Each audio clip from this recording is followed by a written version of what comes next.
So this situation with reigning sprint hurdles Olympic champion Omar McLeod, who will not be on the plane to Tokyo after hitting the first hurdle and finishing dead last in the final at the championships. McLeod, who is easily Jamaica's best individual medal prospect on the men's side, heading into Tokyo. But as per the J3A selection rule, it is the first three past the post that will face the starter at the Olympics.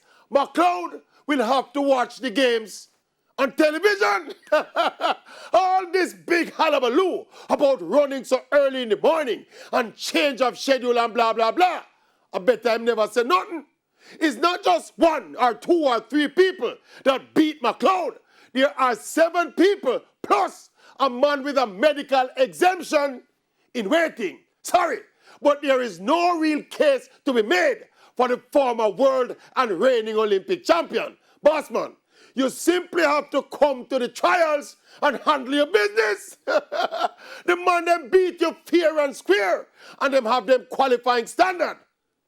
Remember the 2008 Olympic trials when one VCB got run out by a little unknown named Shelly and something. Remember that? Leave it right there, sir. Uno give McLeod this to me. Give him this to me. Yeah, on the TV. On the TV remote. Yeah, the battery them good. Yes, yes. And it'll work. So all this, my boss. Enjoy the Olympics, man. Enjoy the Olympics.